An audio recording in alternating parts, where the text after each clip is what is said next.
grand dossier. Soyez bien évidemment les bienvenus sur LCI avec aujourd'hui cette question, cet enjeu, la France au climat tropical. Quelle solution? Oui, la France devient-elle un pays tropical avec des températures plus élevées qu'à Bangkok, la même température qu'à Doha? D'ailleurs, nous serons sur place.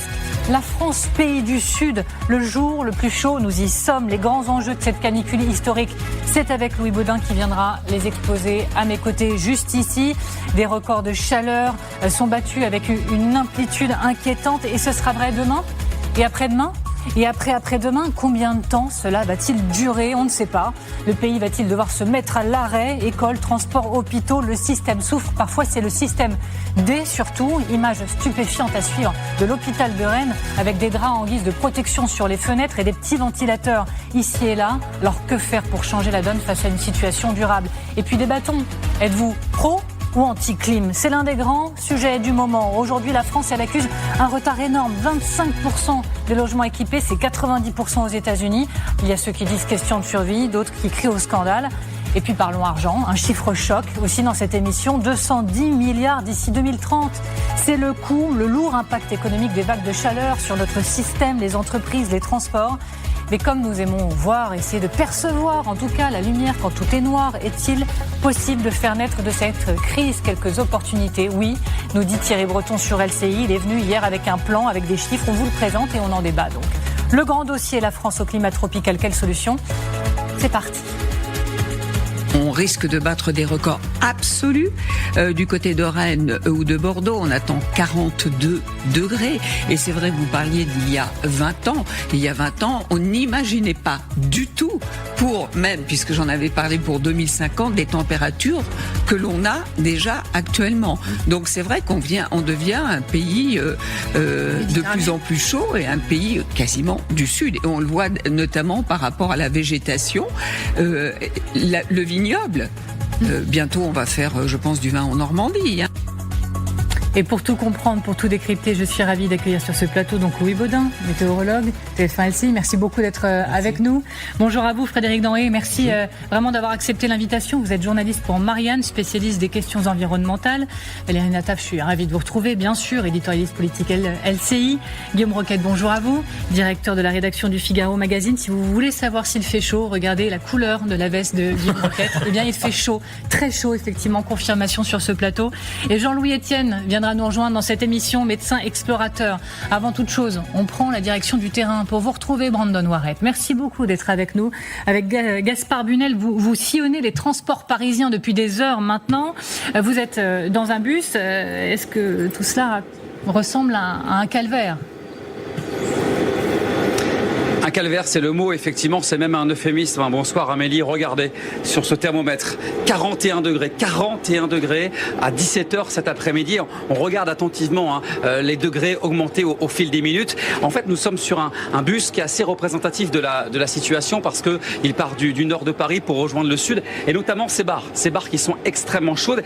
Et vous le constatez, là nous sommes à une heure de pointe. Habituellement, il y a beaucoup de monde dans ce bus. C'est presque vide. On a, messieurs, dames, là derrière moi qui utilise évidemment un éventail, c'est l'objet indispensable face à cette situation difficile. Et vous allez regarder aussi sur ces images de Gaspard Bunel, on va voir les fenêtres ouvertes. Alors c'est contre-productif en réalité, parce qu'il fait très très chaud. On fait entrer de la chaleur dans un endroit déjà très chaud. Beaucoup de monde. Sachez que la présidente de la région Île-de-France a recommandé aux Franciliens d'éviter au maximum évidemment les transports face à cette situation importante. Et depuis tout à l'heure, on voit aussi beaucoup de monde nous dire on évite les transports, mais là malheureusement on n'a pas le choix de les prendre parce qu'on a de grandes distances à réaliser. Un bus vide, des chaleurs importantes, 40 degrés et des températures qui vont se maintenir dans les prochains jours. Il fera 39 degrés demain dans la capitale.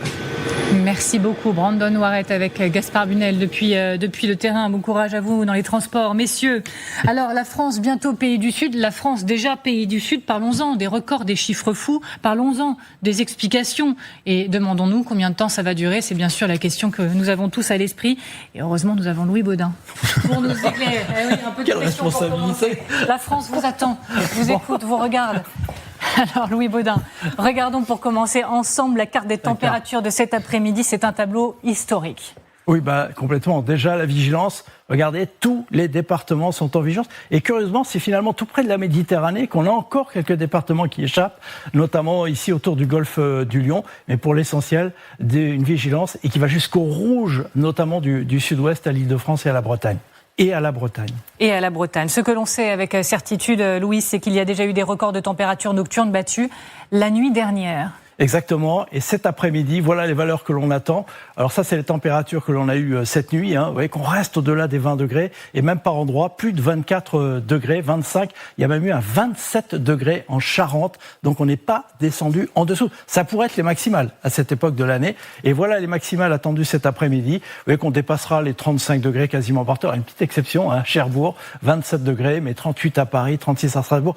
Je rappelle qu'à cette époque de l'année, on devrait plutôt avoir entre 25 et 27 degrés dans la moitié nord, 27 à 30 dans le sud. Vous voyez qu'on est 8 à 10 degrés au-dessus de ces moyennes. Vous avez insisté sur la Bretagne, on va insister un peu plus encore. Arrêtons-nous en effet sur cette Bretagne. Jusqu'à présent épargnée par les canicules. Je m'appelle Carouer, j'en sais quelque chose. Aujourd'hui, ce n'est plus le cas, c'est terminé. C'est terminé parce que là, on a une situation très très particulière.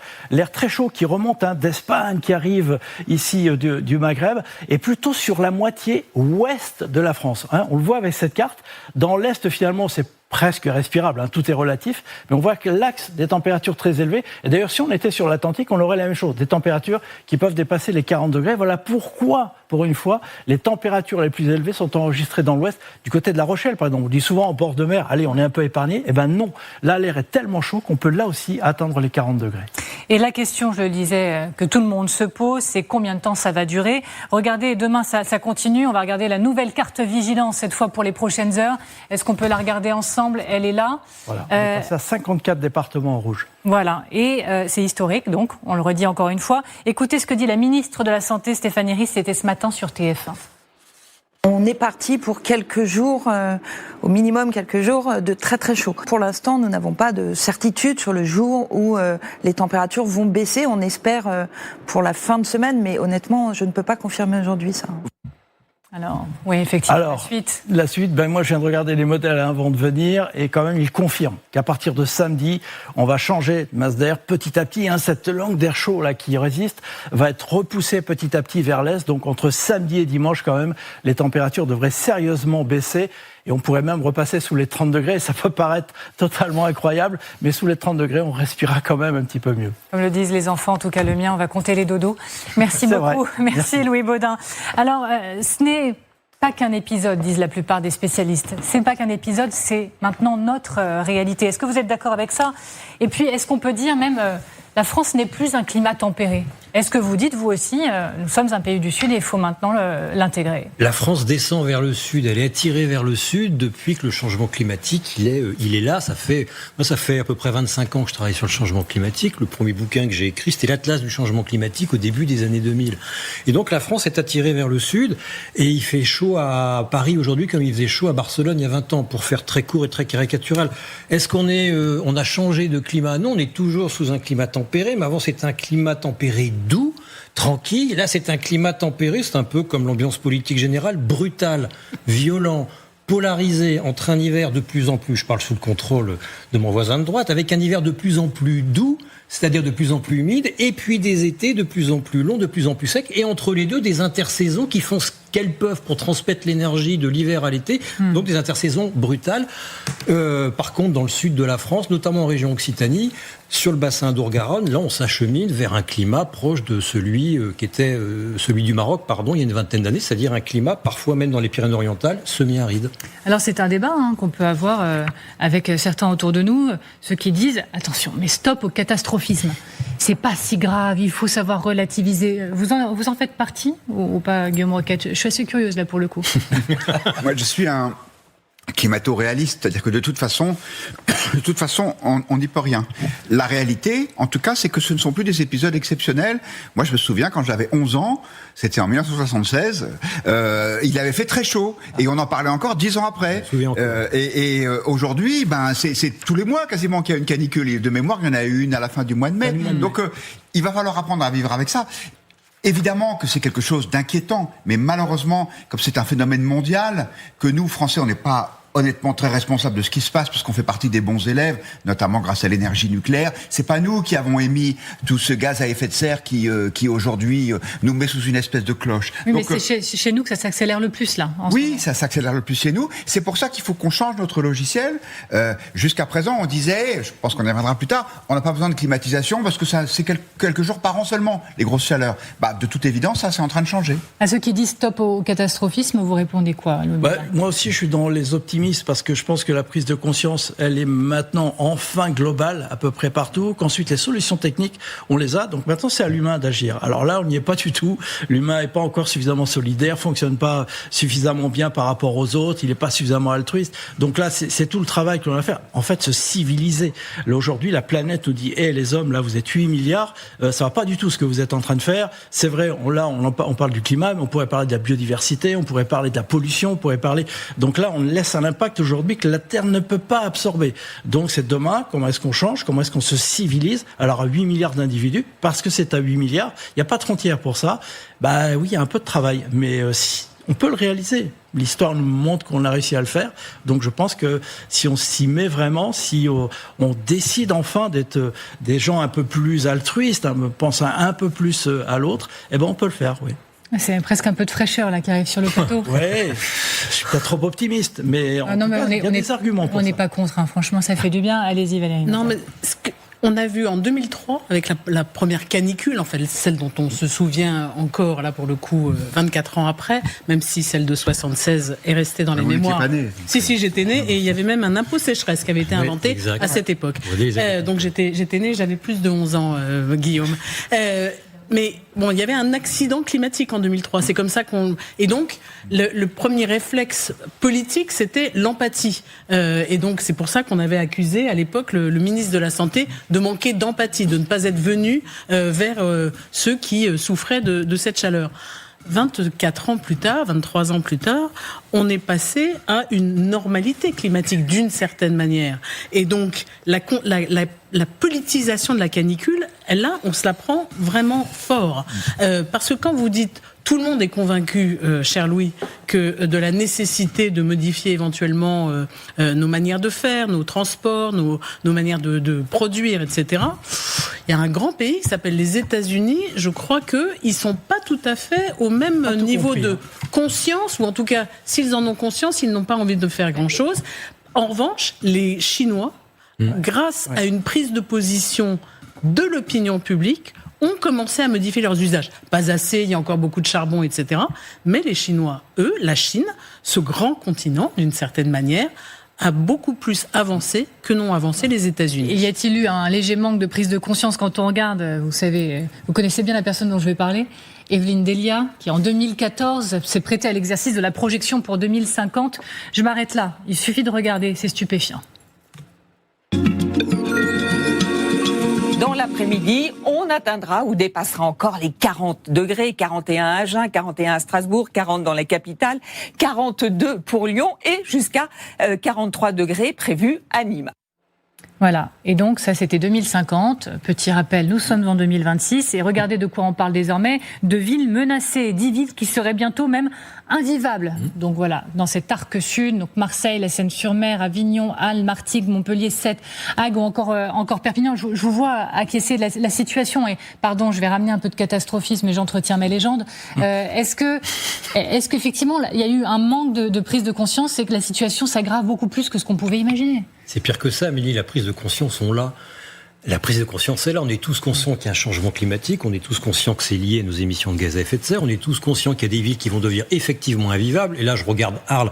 Arles, non seulement est menacée par la chaleur, mais aussi par la montée des eaux. Donc Arles n'est même pas sûr que Arles existe encore dans 30 ans. Mais ça, on le sait. Le côté désespérant, c'est Attendez, on n'est pas sûr que Arles existe encore dans 30 ans. Arles est une des villes de France les plus menacées par à peu près tout le catalogue de risques qui existe en France, parce qu'elle est trop basse sur l'eau, parce qu'elle est trop chaude, etc., etc. Et pourtant, Arles est une ville construite sous la chaleur avec les matériaux du coin.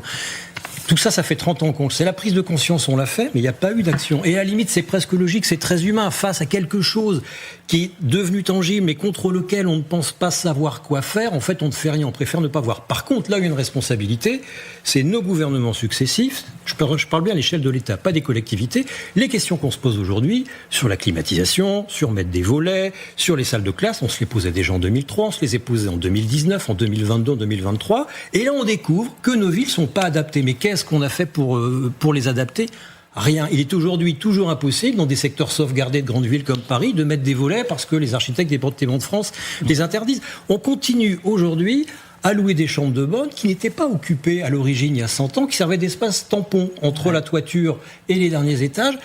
C'est en 2003, ce sont dans ces chambres de bonne que l'essentiel de la mortalité chez les petits vieux et les petites vieilles a eu lieu, a été constaté en 2003. Et aujourd'hui, on se dit, tiens, c'est quand même étonnant, c'est invivable de vivre dans les chambres de bonne. Il faudra les rendre inhabitables. Il faudrait interdire. Parce qu'on ne peut pas de toute façon les isoler. Et moi, je vous fiche mon billet que dans moins de 10 ans, il n'y aura plus une seule chambre de bonne à Paris, à Lyon, à Lille, à Bordeaux. C'est les villes les plus chaudes de France. Et on remplacera les habitants par des tas d'isolants. Parce qu'on ne pourra plus y habiter. Mais c'est des questions, encore une fois, qu'on ne s'est pas posées. On a fait des rapports, on a fait des commissions, et ça coûte tellement cher, ça remet en cause tellement nos modes de vie, nos façons d'habiter, l'urbanisme, nos façons même de construire, qu'on a préféré évacuer le problème. Et là, on n'a plus un rond, la France n'a plus un rond. Et puis on se bat on verra ça tout à l'heure, sur la climatisation, avec un débat qui est abscon. Alors ça vient de tomber, on apprend à l'instant que la gare de Bordeaux est à l'arrêt. Les trains annulés en raison de la chaleur et de la canicule. Voilà, les conséquences, elles prennent de l'ampleur. Vous êtes sur place, Esther Abitbol, racontez-nous. Qu'est-il en train de se passer ? C'est la grande verrière. Eh bien attention, ce n'est pas en raison de la canicule, mais ce que l'on peut vous dire, c'est qu'avec Titouan Boiteux, nous nous apprêtions à rentrer justement, envoyer nos bagages, et regardez ici, les panneaux d'affichage ici en gare de Bordeaux-Saint-Jean sont complètement vides. Le trafic a été totalement interrompu. Un train a été totalement supprimé définitivement, mais pour le reste, c'est encore incertain. Plus d'informations doivent arriver dans les prochaines minutes. Le trafic est censé reprendre dans les prochaines minutes. En clair, le problème ici, c'est qu'il y a un câble caténaire qui aurait été arraché par un train, et donc un défaut de signalisation est actuellement en place, donc qui a provoqué l'interruption totale du trafic. Vous entendez justement ces messages pour alerter les centaines justement de personnes qui devaient prendre le train actuellement. Donc, le rectificatif en direct, c'est pas en raison de la chaleur. Il y a une très mauvaise communication sur le sujet. Mais quoi qu'il en soit, pour les voyageurs de Bordeaux et pour tous ceux qui sont à l'arrivée ou qui devaient se déplacer, ça s'annonce compliqué par la chaleur. Le caténaire, c'est sans doute à cause de la chaleur. Potentiellement. Alors, on va attendre d'en avoir un tout petit peu plus. Moi, je voudrais juste revenir sur un point. On a regardé Evelyne Delia, c'était 2014. Ouais. Mais on n'a pas parlé de 2003 encore. Et on a bien une ministre de la Santé qui nous a dit que la situation pouvait être comparable avec 2003. Alors, à vous suivre, Louis Baudin, les températures vont en descendre à partir de samedi. Donc, on n'aura peut-être pas le même nombre de jours consécutifs. Non, mais dans la séquence, autant de jours de très très forte chaleur d'ici à samedi, ça veut dire aussi même conséquence. Je veux dire, on doit s'inquiéter sur les chiffres de la mortalité, sur les conséquences sur les corps. Oui, on doit s'inquiéter, mais en même temps, moi je vois l'énorme différence dans la façon de communiquer, de parler de chaleur. Moi, en 2003, si on me reprend bêtement, j'étais tout super content d'annoncer des cartes toutes jaunes. Il va faire beau, il va faire chaud, on est en vacances, tout va bien. Alors oui, c'était un peu plus tard dans la saison. Je veux vous dire qu'aujourd'hui, avec les mêmes températures, je fais plus du tout la même prévision et la même façon de communiquer. Donc déjà, dans la façon de raconter un événement météo, on a changé. Et puis quand même, je suis dans les optimistes, mais par rapport à nos EHPAD, par rapport à nos anciens, là au moins on en a tiré les conséquences. Bon. Et aujourd'hui, dans les lieux pour les personnes les plus fragiles, c'est pas encore parfait. On a quand même là largement progressé. Bon, on verra les chiffres, on verra les résultats. Mais voilà, pas dans les écoles, pas encore dans certains hôpitaux. Et pas dans certains hôpitaux. Ben voilà, c'est vrai qu'on a ces images quand même qui nous viennent de Rennes, qui nous ont un petit peu scotchés avec le système D, avec des rideaux, enfin voilà, des draps accrochés à certaines fenêtres. On a vu ici et là des ventilateurs posés sur des fenêtres, des chaises. Voilà, juste là, ça veut dire quoi malgré tout de la situation ? On est positif, on reste optimiste en disant que ça va s'améliorer, on a su progresser, mais... Ça veut dire que tout repose sur l'individu en fait. Société individualiste, c'est de ta faute si le climat est dans cet état-là, si la biodiversité est dans cet état-là, donc il faut que tu fasses quelque chose. C'est très judéo-chrétien en fait. On est puni, il faut faire acte de rédemption, il faut faire bonne mesure. Et finalement, la communication du gouvernement, c'est un peu ça, mais en même temps, je me mets à la place du gouvernement, il n'y a plus un rond, on ne sait pas quoi faire. Donc, on dit aux gens, achetez un climatiseur, mettez un short, buvez de l'eau, et puis appelez papy et mamie. Enfin, on en est là. on en est là. Faute d'avoir une stratégie nationale qui aurait pu être mise en place depuis 20 ans, qui est quand même dans les textes, parce qu'on n'a pas rien fait d'ailleurs, on en est aujourd'hui à ne plus savoir quoi faire qu'inciter les gens. Ce qui veut dire, mine de rien, que si vous avez chaud, c'est quand même un peu de votre faute. Vous n'avez pas assez ouvert vos fenêtres, vous n'avez pas mis de rideau, vous n'avez pas acheté de climatiseur. C'est quand même triste d'en arriver là. Et je plains les personnels soignants. Oui. Allez-y Valérie, on part à Doha dans un instant. Pour en rajouter sur ce que vous venez de dire, c'est que je trouve ça extraordinaire d'entendre maintenant les cris d'orfraie d'un certain nombre de nos politiques qui disent on n'a rien fait. Mais qui a refusé de voter les budgets écologiques ou pas pour la transition justement écologique? Qui a dit l'écologie ça commence à bien faire? Qui a dit tout ça c'est pas de la faute c'est pas de la faute des humains? Donc je trouve qu'il y aurait quand même une forme de retenue qui serait louable à avoir chez un certain nombre de nos politiques pour dire on s'est trompé, mais maintenant on va faire les choses. Elle aussi, elle est sous la chaleur, mais elle est à Doha. C'est Nivine Potros. Merci beaucoup d'être avec nous, Nivine. Non, mais attendez, c'est moi, c'est de ma faute. C'est moi la maître du temps et j'ai dérapé sur le timing. Désolé, Thibaut Bruck, merci également d'être avec nous. Alors on le disait, nous ce matin en réunion, il fait la même température potentiellement là chez vous à Doha qu'à Paris aujourd'hui. C'est quand même assez stupéfiant là encore. Mais du côté de Doha, comment on s'est adapté? Comment vit-on au quotidien ces températures? Alors regardez autour de moi, Amélie, il n'y a personne ou presque, et pourtant ce lieu fait rêver. D'un côté il y a la mer, cette vue exceptionnelle sur la Skyline, de l'autre des palmiers, mais il n'y a pas une personne dans la rue, et pour cause, il fait près de 46 degrés aujourd'hui. En fait les Qataris, ils ne marchent quasiment jamais dans la rue. La majorité des déplacements se font évidemment en voiture, et ici tous les lieux ou presque sont climatisés. Les centres commerciaux, bien évidemment, les bâtiments publics et même le vieux souk de Doha. Il existe même un quartier entier où toutes les rues sont climatisées pour vous rendre compte de l'accoutumance des Qataris à la climatisation. Il existe ici à Doha 3 pistes de sport extérieures entièrement climatisées pour que les habitants puissent faire du sport en extérieur. Évidemment, tout cela n'est pas sans conséquences sur l'électricité. Au Qatar, 60 à 80% de la consommation électrique est tout simplement due à l'air conditionné. Ici, on s'est habitué. Tous les bâtiments sont réfrigérés. Alors forcément, ces magnifiques espaces extérieurs, ils sont très peu prisés des locaux, mais également des touristes. C'était parfait. Merci beaucoup, Nivine Potros, avec Thibaut Bruck depuis Doha, où il fait donc la même température qu'en France aujourd'hui. Guillaume Roquette, c'est votre moment. Moi, je voulais dire une chose, c'est que on n'est pas tous égaux devant la canicule. Et je voudrais partager avec vous quelque chose que j'ai découvert et qui m'a énormément frappé. Je suis d'ailleurs pas certain des conclusions à en tirer. On parlait de 2003, la canicule de 2003. Valérie le disait, Jean-François Mattei, ministre de la Santé, qui démissionne parce qu'il était chez lui en polo dans sa maison de campagne au lieu d'être aux côtés des personnes. Et il y a eu 15 000 morts. Et tout le monde a retenu ce chiffre de 15 000 morts. Quand, un an après, les chiffres de la mortalité de 2003 sont sortis, on s'est aperçu qu'en fait, il n'y avait pas eu plus de morts cette année-là que les autres années. Parce qu'en fait, la canicule, elle avait touché les gens les plus fragiles. J'allais presque dire, et je fais attention aux mots parce que je veux choquer personne, c'est des gens qui allaient bientôt mourir et qui ont été touchés. Alors, ça relativise pas du tout la gravité de la situation, mais ça veut dire que quand on dit la chaleur peut tuer 15 000 personnes d'un coup, la situation, elle est un peu plus complexe que celle-là. Ça veut dire aussi que il faut s'intéresser en priorité à ces gens-là qui sont les plus fragiles, ce qui, ça aussi, est une leçon d'optimisme. Ça veut dire qu'il n'y a pas 65 millions de Français qui sont en danger. Il y a des gens qui sont, parce qu'ils sont âgés, parce qu'ils sont fragiles, parce qu'ils ont des pathologies, sont plus en danger que d'autres. Oui, Louis Baudin. Oui, et j'allais continuer en disant qu'on a aussi oublié le bon sens. On a aussi oublié cette capacité à respecter, à nous adapter à l'environnement. Moi, c'est quelque chose qui me frappe tous les jours. Il y a une 50aine d'années, il va faire chaud, il va faire froid, on va moins vite, on s'adapte.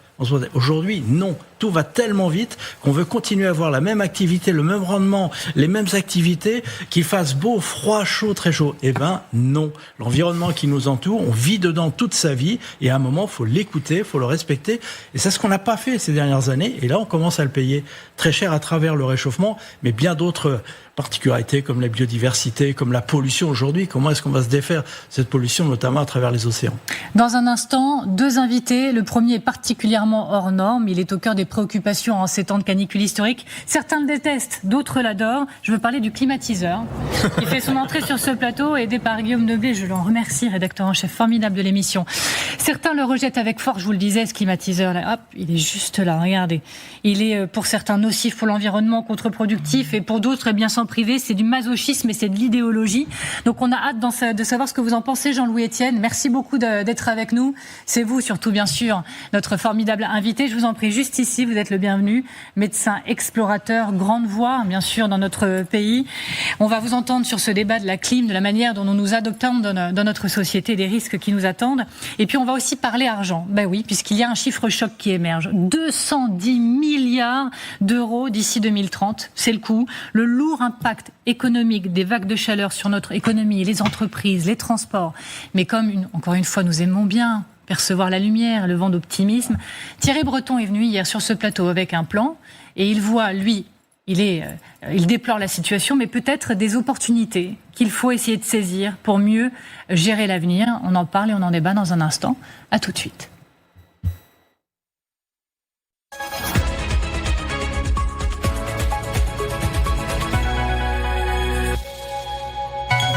Vous êtes toujours devant le grand dossier avec toujours cette question, cet enjeu, la France au climat tropical, quelle solution? On en parle avec mes invités. Mais là tout de suite, c'est l'heure de l'essentiel de l'actualité. Oui, la chaîne de protection a failli. Le couperet de la mission d'inspection est tombé dans l'affaire Liana. Près de 3 semaines après la découverte du corps de la jeune fille, le rapport attendu a été déposé sur le bureau de Sébastien Lecornu, le Premier ministre, pour faire la lumière sur les dysfonctionnements dans cette affaire. Les conclusions de la mission réalisée par l'inspection générale de la gendarmerie et celle de la justice pointent notamment, je cite, un cumul de pertes de temps et une absence de suivi dans les procédures qui visaient Jérôme Varela. Y a-t-il de bonnes raisons de croire en l'accord Iran-États-Unis? J.D. Vance salue des bases très solides. Téhéran a accepté d'inviter à nouveau des inspecteurs de l'Agence internationale de l'énergie atomique, AIEA, sur son territoire. C'est ce qu'annonce le vice-président américain au lendemain de négociations tenues en Suisse pour tenter de mettre fin à la guerre au Moyen-Orient. Le Premier ministre Keir Starmer, Premier ministre britannique, a annoncé ce matin son départ du 10 Downing Street, cédant aux nombreux appels à démissionner. Le Royaume-Uni s'apprête à connaître son 7e Premier ministre en 10 ans. Voilà pour l'essentiel de l'actualité. Nous en revenons donc à ce grand dossier, la France au climat tropical. Quelle solution? Je suis ravie toujours d'être avec à mes côtés Louis Baudin, avec Frédéric Danhé, avec Valérie Nataf, Guillaume Roquette. Et donc, merci beaucoup Jean-Louis Etienne, explorateur, médecin, grande voix, je le disais, d'avoir accepté l'invitation. Et donc, nous avons toujours aussi pour invité celui qui est au cœur des débats, il est là, le climatiseur. Ça peut faire sourire, mais franchement, qui n'en parle pas aujourd'hui? Et la grande question, c'est faut-il étendre la climatisation partout en France? Nous serions sous-équipés en la matière. Nous souffririons beaucoup plus que les autres, alors que les avantages seraient maximaux. Alors, est-ce hostilité française, saine, absurde, idéologique, lourde de conséquences? Nous en débattons, mais d'abord, nous essayons d'exposer l'essentiel pour nos téléspectateurs avec vous. Alors, partons des chiffres. La France est largement moins équipée que ses voisins du Sud et les Français plus hostiles au principe même de la climatisation. Mais oui, 25% de taux d'équipement, contrairement aux pays du Sud, ce qui semble assez logique, vu que dans les pays du Sud, ils connaissent cette situation-là depuis bien plus tôt que nous.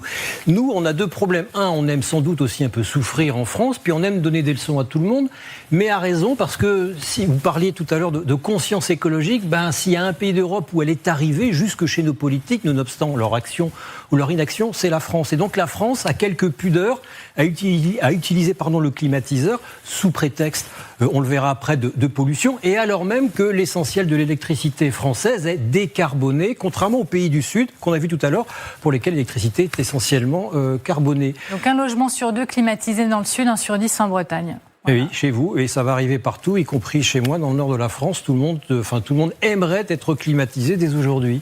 Alors la grande question, est-il juste de dire que la climatisation pollue et réchauffe le climat ? Oui, elle pollue. Elle pollue à cause du fluide frigorigène qui se trouve dans la machine. Dès lors qu'il y a une fuite, ce fluide rejoint la haute atmosphère, il se transforme et il devient entre 500, 1000, 2000 fois plus effet de sérogène que le CO2. Après, est-ce qu'il pollue par les émissions de CO2 ? Non, pas en France. Avant d'entrer sur le plateau, j'ai consulté ce qu'on était en train de produire. 60% de l'électricité utilisée en ce moment est d'origine nucléaire, 30% est d'origine solaire. Mine de rien, les ENR, ça fonctionne, pas les éoliennes parce qu'on est sous un anticyclone, donc il n'y a pas de vent, mais 30% d'origine solaire et 1% le gaz. La nuit passée, c'était 4% le gaz. Par contre, en Italie ou en Sicile, là, je pense que le gaz, il doit être à 25%. Donc les climatiseurs là-bas enrichissent l'atmosphère en gaz à effet de serre.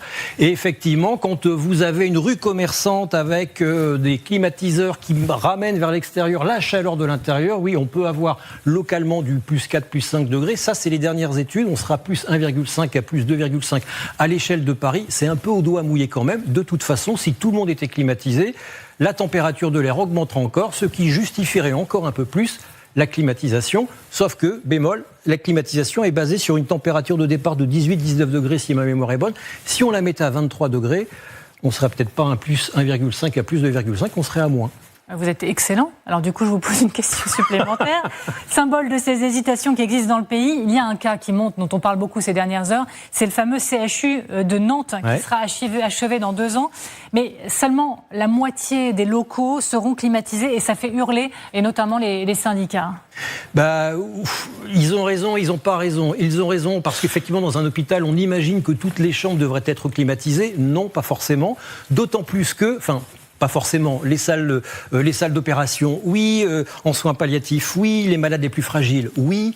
Par contre, c'est un hôpital moderne qui est équipé de ce qu'on appelle des façades bioclimatiques. Alors, c'est pas nouveau. Il y a plein de musées en France qui sont équipés de ces façades-là. Elles ne le disent pas. En gros, c'est 2 énormes tranches de verre qui accumulent de la chaleur quand le soleil leur tape dessus en hiver. Et quand l'été arrive, en fait, la chaleur remonte, on ouvre des trappes et elle ressort. Et moyennant quoi, elle peut entraîner des turbines. Donc, a priori, le système était bien conçu pour qu'il n'y ait pas besoin de climatiser tout le monde, moyennant quoi cet hôpital devrait avoir une économie d'énergie relativement faible. Mais il n'est pas fini, faut voir, à la prochaine canicule. Parfait. Vous faites quoi demain ? Et après-demain ? Et après-demain ? Parce que vous avez rendez-vous dans cette émission, je vous le dis.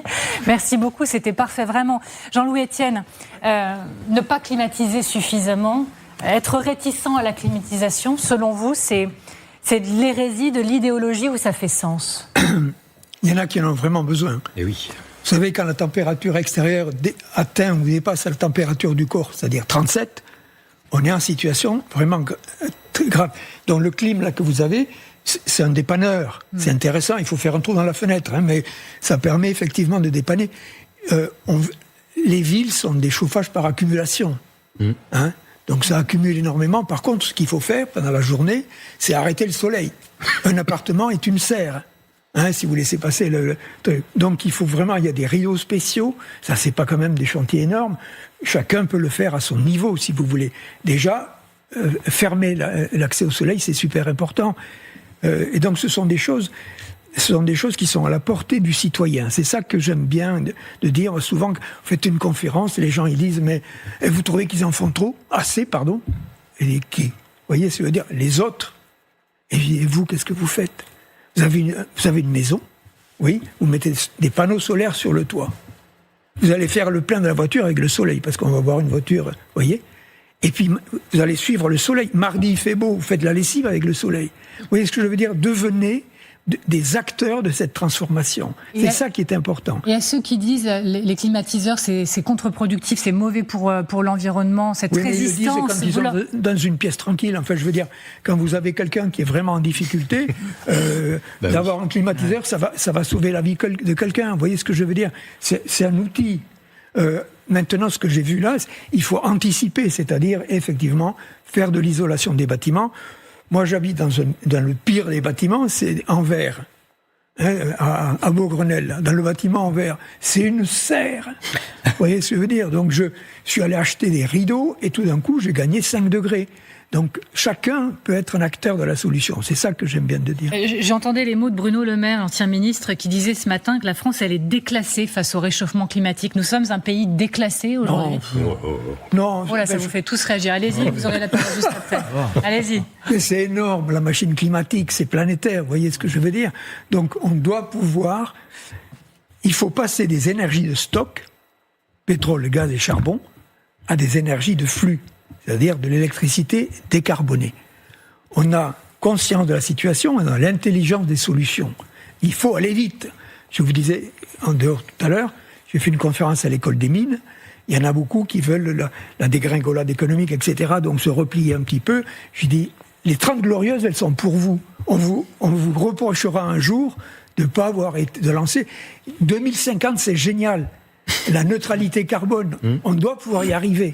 C'est-à-dire, les émissions que l'on émettra ne seront pas plus élevées que ce que la nature est capable de recapturer.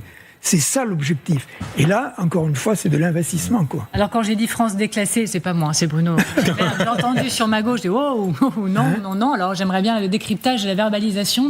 Non, déjà, honnêtement, on est un pays qui a conscience de ça, qui essaie d'agir, alors plus ou moins bien, plus ou moins adroitement, mais on le fait. On parlait tout à l'heure des EHPAD, on le fait également dans l'électricité décarbonée qu'on va essayer encore d'amplifier, puisque c'est l'avantage que l'on a. C'est effectivement dans la mobilité que l'on aura demain. On continue à le faire.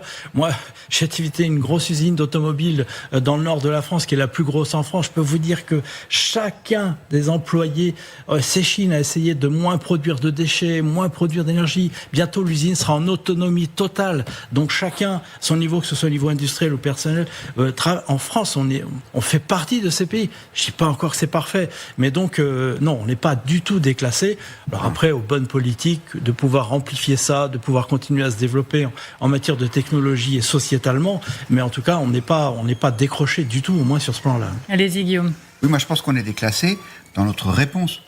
Demandez aux gens qui prenaient le RERC ce matin si on n'est pas déclassé parce que le train a été arrêté parce qu'il faisait trop chaud. Demandez aux gens qui doivent aller à Clermont-Ferrand ou à Limoges où ils ont plus d'intercité parce qu'il fait trop chaud et que la SNCF les a supprimés. Donc intellectuellement, on a compris ce qui se passait, mais on n'a pas encore les réponses qui sont adaptées. Regardez, hier, le préfet de police a interdit la consommation d'alcool à Paris pendant la fête de la musique parce qu'il fallait pas encombrer les hôpitaux, parce qu'ils n'étaient pas capables de recevoir plus de gens. On sait très bien qu'on a un problème avec les urgences. Il me semble que la canicule, elle agit comme une sorte de révélateur des faiblesses françaises. Alors, il ne s'agit pas de se couvrir de la tête de cendre, mais quand même, on voit bien que dès que la chaleur monte beaucoup, on n'est pas prêt. Le changement climatique, oui, ne fait que révéler une société telle qu'elle est. Non, s'il y a un déclassé, là, c'est Bruno Le Maire. Quand il était à Bercy, il a systématiquement arbitré contre les petites choses que voulait avancer le ministère de l'écologie. Bruno Le Maire n'a vu que l'économie. L'écologie, c'est cacaboudin, c'est de la décroissance, et c'est pas bon pour l'économie. Il a systématiquement arbitré contre. Donc, il se taise, mais comme la plupart des politiques nationales qui, depuis 20 ans, et puis on le voit encore aujourd'hui avec, on en parlera tout à l'heure, le congé climatique, enfin, s'ils ont que ça à dire, il fera mieux de se taire, de regarder ce que font les collectivités locales. Moi, ça fait 30 ans que je fais ce métier. Ce que je vois, c'est une transition écologique en cours, rapide en France, à l'échelle des collectivités, pas à l'échelle de l'État. Là, on parle. Et pendant la présidentielle, croyez-vous qu'on va reparler du climat, de l'adaptation de la France ? Non, on va parler retraite, on va parler migration, sécurité, et ces sujets-là, on n'en parlera pas. Mais c'était déjà des sujets pour la campagne municipale dans les petites collectivités, notamment au travers du biais de l'eau. Donc il y a deux France en fait. Il y a une France qui avance, c'est celle des collectivités, puis une France qui, par l'effet de la flûte, c'est la France de Paris. Je me tourne vers vous Valérie, mais juste, c'est déjà entré dans l'élection présidentielle, ça va peut-être repartir très vite ce sujet-là, mais écoutez, comme Jean-Luc Mélenchon, ou du côté du Rassemblement National, Marine Le Pen ont saisi de la question de la climatisation par exemple, ça devient très politique. Si je suis élue présidente de la République, je mettrai en place un plan massif de climatisation. Donc je veux dire, l'absurdité, c'est de faire mourir les gens de chaleur, d'accord ? Il ne faut surtout pas faire ça. Climatiser partout, ça veut dire augmenter les dégâts. Bien sûr. Bon, ça ne m'étonne pas, il n'y connaît rien. Qui dit politique dit Valérie Nataf. Non, mais on voit bien avec ces deux prises de position à quel point, on en parlait avant que l'émission ne démarre, la nuance est quand même un art difficile dès qu'il s'agit de climat. Les positions peuvent s'entendre, celle de Marine Le Pen qui rejoint d'une certaine manière ce qu'on a dit autour de ce plateau sur la climatisation nécessaire pour protéger les plus vulnérables. Et du côté de Jean-Luc Mélenchon, on voit bien que l'impératif écologique pour lui est plus important d'une certaine manière que les adaptations. Or, je trouve que ce mot adaptation, c'est celui qui devrait être le plus usité et le plus important pour tous nos politiques. Est-ce qu'on se rend compte que le fonds vert, qui était en 2024 de 2,4 milliards, est aujourd'hui de 837 millions et qu'il y a encore 20% de ces fonds qui vont être gelés dans le nouveau projet de budget.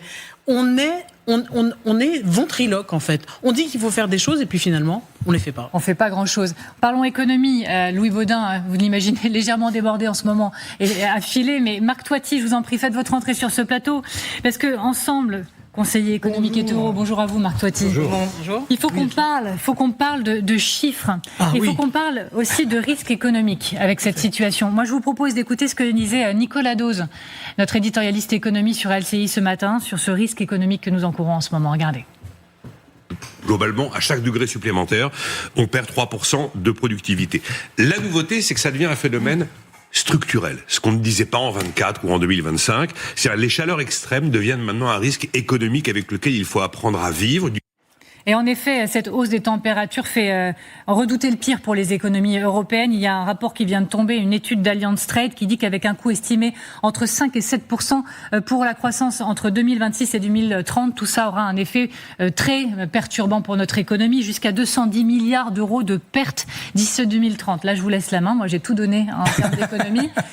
Alors, c'est vrai qu'effectivement, là, on parle des coûts, mais je rappelle toujours que les crises, qu'elles soient économiques, financières ou climatiques, sont toujours des phases d'opportunité. C'est-à-dire qu'effectivement, il y a un coût aujourd'hui sur la productivité, c'est-à-dire que, bien entendu, on sait très bien que quand on est au-dessus des 30 degrés de température, et bien la productivité baisse de 10%, et après, on l'a dit tout à l'heure, à chaque fois qu'on augmente de 3 degrés, ça baisse encore. Bon, donc ce qui veut dire qu'à partir de là, on a moins d'activité, donc moins de dynamisme économique, on a déjà une croissance qui est très faible. C'est là où il y a un déclassement, parce que alors où dans beaucoup de pays, la croissance reste autour des 2 à 2,5% de point de vue structurel, en France, elle n'est que de 0,9%.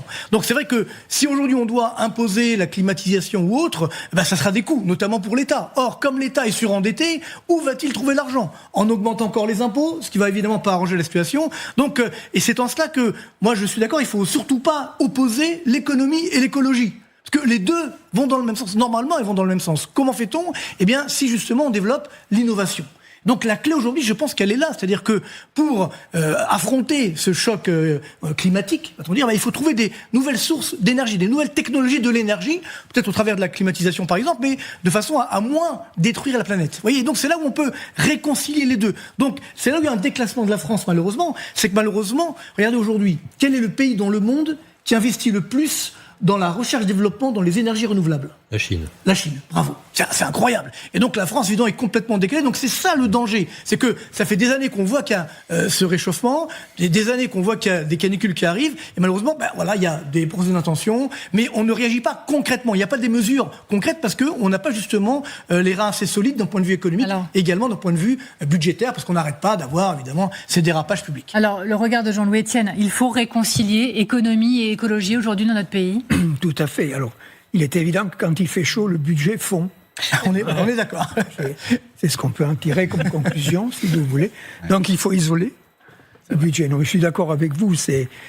On a l'intelligence des solutions, on a la capacité d'investissement. C'est essentiel. Le climat est quelque chose qui va nous pourrir la vie si on ne s'en occupe pas. On le voit aujourd'hui. C'est un accident, ce que l'on vit aujourd'hui. Mais ils vont se reproduire. L'ensemble de la planète se réchauffe, on va avoir des déplacements de masse. Je l'ai dit tout à l'heure, on aura l'inverse. On peut avoir des masses, c'est déjà arrivé, des masses très froides. Parlez-en aux agriculteurs ou parlez-en à ceux qui aux vignerons. Tout d'un coup, c'est arrivé l'année dernière, des masses d'air froid. Donc, c'est la machine climatique qui se perturbe. D'ailleurs, le grand danger, c'est effectivement l'inflation. C'est-à-dire qu'on n'en parle pas trop, mais quand effectivement on a des problèmes sur l'agriculture, là on parle de l'inflation à cause des coûts énergétiques, mais ça va continuer d'augmenter. Donc c'est ça le vrai danger pour les Français au quotidien, c'est que déjà ils n'ont pas beaucoup de pouvoir d'achat, donc l'inflation qui va encore augmenter, ça va casser leur pouvoir d'achat. Donc c'est ça qui est très dangereux, donc il y a des conséquences pour l'ensemble des Français, les entreprises, les ménages et bien sûr l'État. En étant très très concret, qui souffre le plus en termes d'entreprises, ouvriers, employés, etc. Quels sont les secteurs qui souffrent le plus aujourd'hui de la situation? Là, ça va être l'agriculture. Les autres, c'est un secteur que je connais bien. Là, c'est l'agriculture qui craint qui craint l'accumulation des coups de chaud et qui craint surtout ce qui va se passer cet été parce que les nappes sont pas très hautes, les sols sont déjà secs. Mais là aussi, l'agriculture, elle évolue, elle avance et elle avance vite sur certains secteurs par la volonté propre des agriculteurs, mais à l'échelle nationale, il n'y a toujours pas de plan d'adaptation globale de l'agriculture un climat, à des climats qui ne sont plus ceux à l'origine. Oui, l'agriculture va souffrir. Et puis après, d'un strict point de vue de souffrance physique, c'est tous les gens qui bossent dehors. Et ça, pour le coup, il y a eu une avancée. C'est le décret chaleur. On n'en parle jamais. Le décret chaleur voté l'an dernier, qui s'applique à toutes les grandes entreprises, dont TF1 LCI. Et c'est-à-dire que, vous le savez peut-être pas, mais il y a dû y avoir ici un audit qui a été fait pour savoir mesurer votre degré d'exposition à la chaleur. Et mine de rien, c'est souvent mené par des assureurs qui mettent le nez, c'était le cas pour la SNCF, qui mettent le nez sur des entrepôts qui, dans 5 ans, ne seront plus assurables parce que le risque porté par la chaleur sur les employés sera plus... Enfin voilà, on est capable de le faire. On fait des choses quand même. L'étude que je citais qui nous montre qu'on est à 210 milliards d'euros de pertes, de coûts, en gros, d'ici 2030, si on continue comme ça, la France est parmi les pays les plus exposés. Voilà. Est-ce qu'à ne pas agir pour l'écologie, on va organiser notre déclassement économique, Guillaume ? Oui, alors... Je ne voudrais pas être provocateur, mais j'allais presque vous dire que c'est le contraire. C'est-à-dire qu'en fait, dans le passé, on ne s'est pas beaucoup adapté, notamment avec la climatisation. Pourquoi ? Parce qu'on disait lutter contre le réchauffement climatique en corrigeant ses effets, c'est une façon de s'exempter de notre responsabilité. Les écologistes, ils disaient ça. Ils disaient non, mais il faut pas mettre des climatiseurs. Il faut empêcher les gens de rouler trop en voiture parce que c'est ça qui provoque le réchauffement. Et de ce fait-là, effectivement, on s'est pas bien préparé. Alors, je vais vous dire. Il y a une prise de conscience, ça c'est le côté positif. C'est intéressant de voir que les écologistes aujourd'hui, j'entendais Marine Tondelier sur votre antenne ce week-end, disait mais moi je suis pas complètement contre les climatiseurs. Bon, elle a pas toujours dit ça, hein. Honnêtement, quand vous lisez les tout évolue. Voilà, Jean-Louis Etienne, vous disiez quoi, pardon ? Je dis, elle doit avoir très chaud. Oui, parce que l'Europe Écologie Les Verts était plus réticents, reprenez leurs textes l'année dernière, ils ont changé. Mais après, tout en mieux. Ça, c'est une bonne chose. Après, il y a un truc, là, je voudrais pas casser l'ambiance, mais il y a quelque chose qui est dommage, c'est que vous savez qu'il y avait un acteur français du refroidissement, qui était le groupe Atlantique, qui faisait des climatiseurs et qui faisait des pompes à chaleur réversibles. Et alors, c'est un groupe français, même s'ils utilisaient une technologie japonaise, celle de Fujitsu, mais pas de chance, les actionnaires familiaux se sont disputés entre eux, et du coup, Atlantique, donc, qui va avoir des marchés considérables, parce qu'il va falloir équiper un grand nombre d'écoles, d'hôpitaux, etc., vient d'être vendu à un groupe américano-japonais. C'est pas de chance. C'est pas de chance, Jean-Louis Etienne. Quand vous avez votre énergie renouvelable, je reviens sans arrêt sur cette notion que il faut passer des énergies de stock, pétrole, gaz et charbon, à des énergies de flux. L'électricité décarbonée, c'est génial l'électricité. Et vous allez sur le quai de la gare, vous prenez un TGV, c'est long, passe d'1 kilomètre aujourd'hui, il va partir avec une électricité qui passe dans un câble qui est gros comme mon doigt. C'est absolument génial. L'homme est surdoué, je veux dire. Vous voyez ce que je veux dire ? On a des capacités de solutions extraordinaires. Donc, quand je dis c'est renouvelable, et il faut y aller là sur le renouvelable, je veux dire, on ne va pas se plaindre des éoliennes, il y a eu des moulins avant dans le temps, on en a besoin. Sauf que quand il fait chaud, elles ne tournent pas, les éoliennes, vous le savez bien. Mais non, mais il n'y a pas que les éoliennes. Oui, mais surtout le nucléaire, il y a surtout le nucléaire qui joue. Oui, non, mais... Non, mais je n'ai pas fini. Toutes les renouvelables. Et bien sûr, ça c'est faible densité et intermittence. Et puis il y a l'hyperdensité énergétique, E égale MC2. Et là, il faut y aller. Je veux dire, on peut difficile. J'ai mis du temps à parler du nucléaire, parce que le nucléaire, c'est on bombe le torse. Regardez Poutine, notre machin et tout, l'arme de destruction massive. Vous ne pouvez pas parler de nucléaire sans réveiller cette espèce de chose. Alors que c'est un pur produit de l'intelligence humaine. E égale MC2, Einstein. Vous avez une fusion dans une centrale thermique. La perte de masse, c'est une énergie proportionnelle au carré de la vitesse de la lumière. E égale MC2. C'est la célérité. Donc, on a ces solutions, si vous voulez. C'est ça que je veux dire. Mais là, il faut investir, il faut y aller. Il faut décrisper nos citoyens. Alors, la décrispation de nos citoyens, justement, on va y venir dans quelques instants. On poursuit. Valérie Nataf. Non, juste un mot d'abord. Je pense qu'il faudrait plus de Jean-Louis Etienne dans nos vies. Franchement, ça fait du bien de vous entendre, de l'optimisme sur ces catastrophes qu'on nous annonce. Et par ailleurs, je pense que vous êtes un merveilleux agent de réarmement démographique. Parce qu'on va avoir besoin de beaucoup de gens. Les jeunes générations ont moins envie de faire des enfants. Grâce à vous, peut-être, est-ce qu'ils vont s'y remettre ? Ils ont la clim dans la chambre. Il faut qu'il fasse moins chaud, surtout. Il faut la clim dans la chambre. Alors, Thierry Breton, il est venu hier sur LCI avec des plans, avec des chiffres, partant du principe que la France est désormais un pays du Sud. Alors, il est venu avec des questions, ce que ça change pour nous, quels sont les impacts négatifs, mais il a voulu aussi voir les chances, ou en tout cas les opportunités qu'il faudrait savoir saisir pour que tout ne soit pas si noir demain. On va réécouter Thierry Breton, et bien sûr, vous le savez, on en reparle juste après. Du jamais vu dans notre histoire météorologique récente. Et je crois qu'il faut écouter ce que disait M. Jancovici. C'est pas un épisode parmi d'autres. C'est vraiment la nouvelle réalité. Nous sommes maintenant vraiment rentrés dans cette nouvelle réalité. Oui, la France devient désormais, évidemment, à cause du réchauffement climatique, il faut le dire et le redire, ces épisodes sont extrêmement violents, ils sont à répétition désormais, la France devient un pays d'Europe du Sud, j'allais presque dire d'extrême sud, d'un point de vue climatique. Alors, que faire pour avancer, sortir de là et pourquoi pas essayer de pousser certaines opportunités ? Marc-Toiti, on en parle ensemble. Alors, ce que dit Thierry Breton, pour l'ancien ministre et commissaire européen, pas de doute, il faut climatiser la France. Mais ce n'est pas qu'une déclaration d'intention. Il a tout chiffré. Pour l'horizon 2050, 3 grandes lignes. La climatisation des services publics en ordre de priorité, on aurait un coût de 25 à 40 milliards d'euros. Il prévoit également 60 milliards pour climatiser les transports publics. Et il prévoit la climatisation de 60% des logements, alors avec un coût réparti entre l'État sous forme d'aide et les ménages pour 30-40 milliards d'euros. Il y a aussi la surcharge de consommation d'électricité, 2-3% de l'électricité au total, équivalent à 3-4 réacteurs EPR. Marc, c'est à vous. Oui, alors, les slides sont passés, donc c'est très bien, vous avez tout dit, Amélie, mais ce que je veux dire par là, c'est que, on l'évoquait tout à l'heure, les crises sont des phases d'opportunité. Donc aujourd'hui, si on prend par exemple le logement, 90% des Américains sont équipés, pareil en Corée du Sud, pareil au Japon. Donc c'est-à-dire qu'en termes de climatisation, le travail a déjà été fait. C'est pour ça qu'il y a encore ce déclassement où la France, on est à seulement 25%.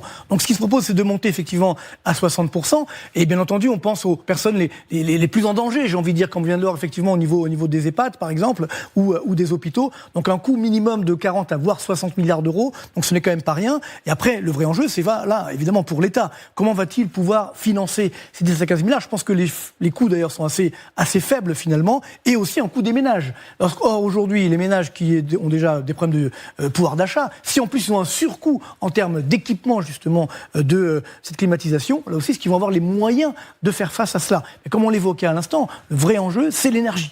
Et donc c'est sûr que on le voyait, ça équivaut à 3 ou 4 EPR. Donc là aussi, on se rend compte que par exemple l'Allemagne qui aujourd'hui va si mal, pourquoi ? Parce que évidemment elle a arrêté le nucléaire. Donc nous, on a failli le faire. Rappelez-vous, François Hollande, Monsieur Macron voulait arrêter le nucléaire. Puis finalement, heureusement, ils se sont dit non, on va peut-être arrêter justement, on va continuer ce nucléaire, ce qui peut permettre de nous sauver. Donc on a besoin justement de cette énergie parce que c'est là qu'est aujourd'hui la clé et surtout ce que j'appelle les nouvelles technologies de l'énergie. C'est-à-dire que au travers peut-être d'innovations qui ne sont pas encore là, qu'on ne connaît pas encore, et c'est grâce à cela qu'on va pouvoir peut-être nous équiper d'un point de vue donc des climatisations sans trop détruire la planète. Donc c'est ça le vrai enjeu. Alors il y a plus surprenant, je le disais, dans ce plan de Thierry Breton, il va plus loin.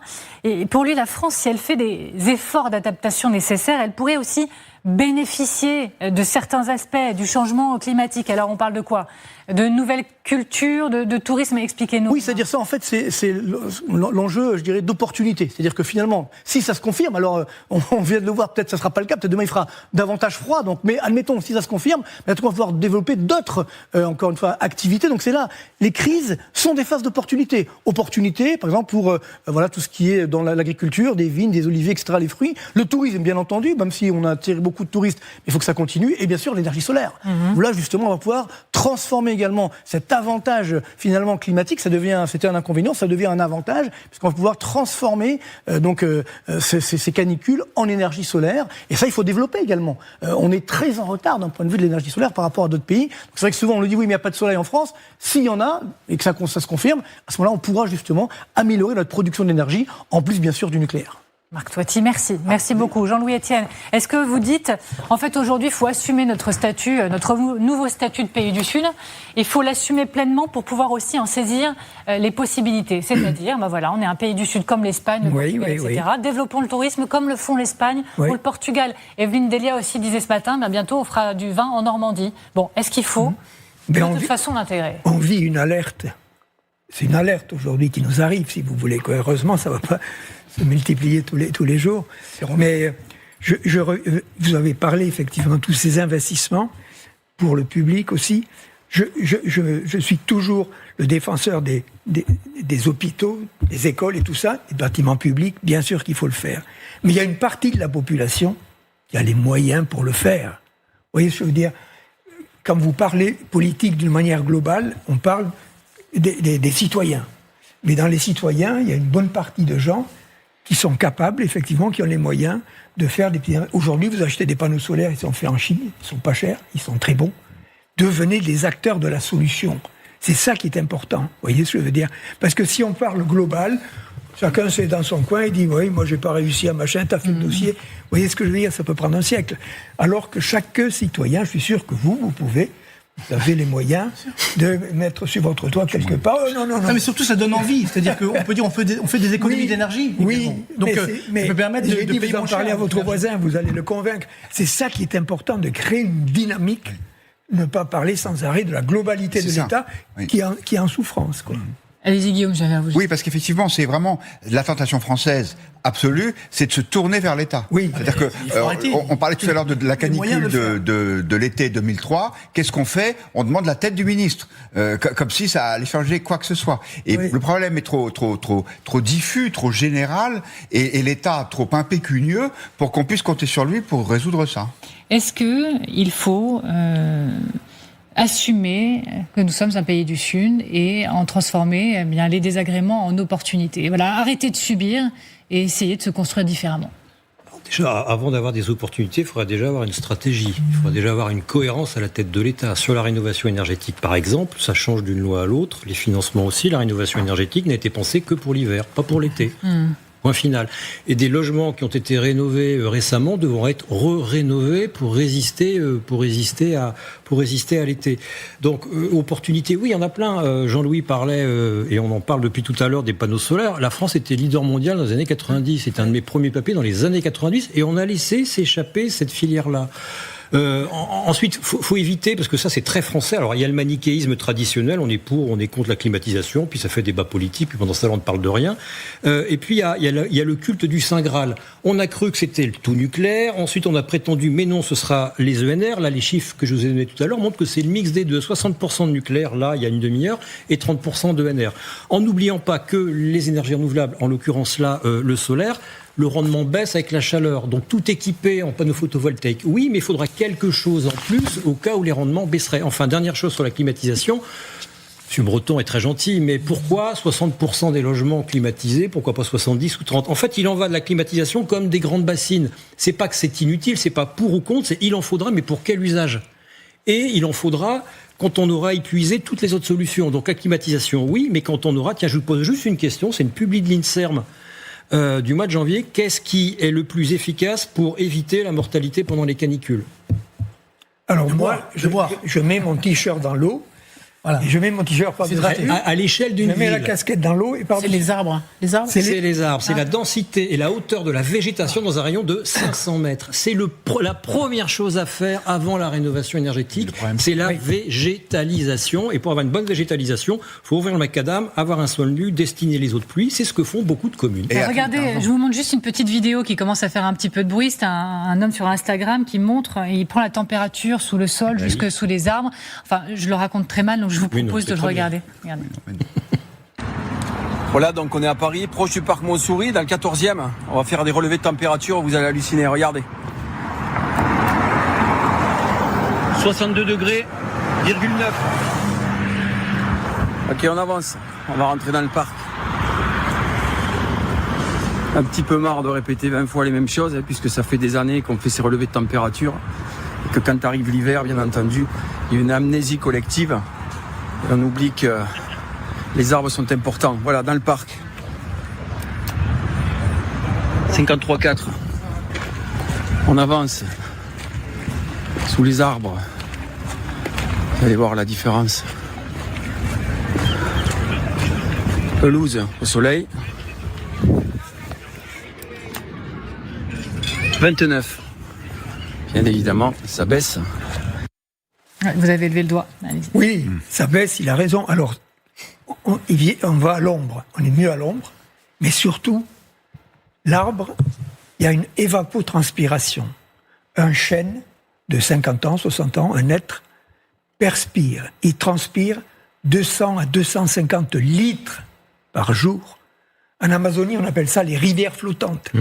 Un arbre perspire, si vous voulez, pour faire monter la sève jusqu'en haut.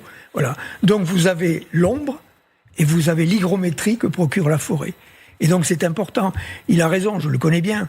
Un arbre, avant de le couper, il faut bien s'imaginer que c'est votre grand-père, votre grand-mère qui l'a planté. Vous voyez ce que je veux dire ? Un beau climatiseur. C'est un bon climatiseur, mais c'est précieux un arbre. Ça met tellement de temps à devenir efficace. Alors demain, à la place de mon climatiseur, j'amène un arbre. Là, regardez, il est là. Maintenant, hop, remplacé demain par un arbre. Non, je le promets pas, je pourrais pas. Amélie, allez-y. La différence, c'est que le climatiseur, vous allez appuyer sur le bouton et il va vous rafraîchir. L'arbre, vous allez devoir attendre 15 ans. Et la mairie de Paris, c'est plutôt une idée sympathique. Nous dit on va faire des forêts urbaines, sauf qu'on voit bien, depuis 4 jours, dans la capitale, on a très chaud parce que les forêts urbaines, elles sont pas là encore. Pour autant que ce soit pas que du marketing, mais je mets de côté l'aspect communication. Mais voilà, un arbre, ça met du temps à pousser, donc on peut pas attendre qu'il soit à maturité. Alors, allez-y. D'autant que la même mairie de Paris qui nous propose ces forêts urbaines a détruit un certain nombre de places où il y avait place de la République, où il y avait des îlots de fraîcheur et où maintenant c'est totalement artificialisé. Alors prenons un peu de temps pour l'autre proposition du moment. Alors que la France traverse donc une vague de chaleur particulièrement puissante, au-delà des 40 degrés, Marine Tondelier a mis dans l'atmosphère du débat public le congé climatique. L'idée, offrir 5 jours de repos aux travailleurs les plus exposés. Alors déjà, Marc Toitier est déjà en hyperventilation. Ah non, pas du tout. On écoute. Il faut bien rigoler un peu. On écoute Marine Tondelier, puis on en reparle juste après. Le congé climatique, c'est dire si les conditions climatiques vous empêchent d'aller au travail, c'est vraiment dans des situations extrêmes, alors ça doit pas être soit l'entreprise qui paye parce que en gros l'exemple c'est salarié de travailler, soit les salariés qui trinquent parce qu'on leur dit vous prenez vos congés, moi mais c'était pour cet été avec mes enfants, non tu les prends maintenant. On lance une pétition ce matin qui est sur le site lesécologistes.fr pour dire demandez-le. Voilà, nous on a porté cette mesure, elle a fait débat mais en réalité pas tant que ça. Et moi je le dis aussi, le congé climatique il doit être appliqué au cas où l'école de vos enfants ferme et vous n'avez pas de solution pour les garder. Ça marche. Oui, non, mais disons que le problème, c'est qu'encore une fois, on est déjà l'un des pays au monde où on travaille le moins.